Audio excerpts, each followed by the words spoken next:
Hey there, my sweet friends. Welcome back, or welcome if you are new. It's Friday, and I'm excited to be sharing that we will be bringing you more videos on Friday. Now, these are going to be a craft and relax style, so I will have the opportunity to share more projects than I would if I were only posting once a week. And also, it gives me a chance to use more of those crafty supplies that I love. So for today, we're going to be creating this very fun and festive card.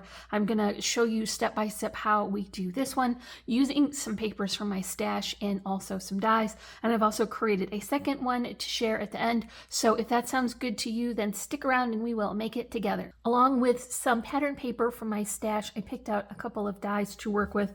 The first one here is the Boo to You Words die from Hello Bluebird. This is a fairly large sentiment, so I consider this to be more of a focal image.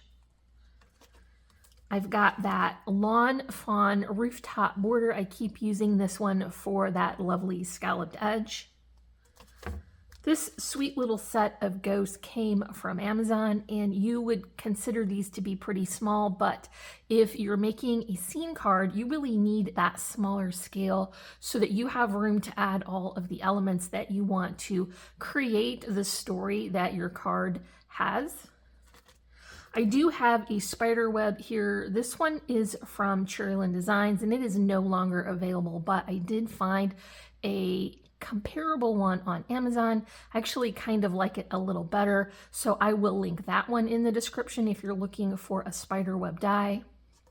And then last but not least, I just have these basic Sizzix stars, and I use these quite often. I have a lot of different sizes in here, so I can find one that fits my project pretty well. So this is going to be all the supplies we're using for the dies, and I did color some of these images, like the little pumpkin and the witch's hat. I would say for such a small die, you could easily just die cut that from an orange cardstock or a gray cardstock, and then add that small little border of the hat band. I colored those with a combination of Copic markers along with some Spectrum, and I was able to get the colors to match the project that I'm making perfectly. But like I said, you could cut some colorful cardstock as well. Let's get started on our project.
So that's going to be it for our pink palette for our Boo to You Halloween greeting card. And I also created one with a more traditional palette, so you can see that I have achieved a similar but very different look for these. And I sure do hope that you enjoyed this style of video. We're crafting and relaxing. It's just an opportunity for me to get to share more projects and also use more of my crafty supplies. So if you did, let me know in the comments. Don't forget to check for links in the description.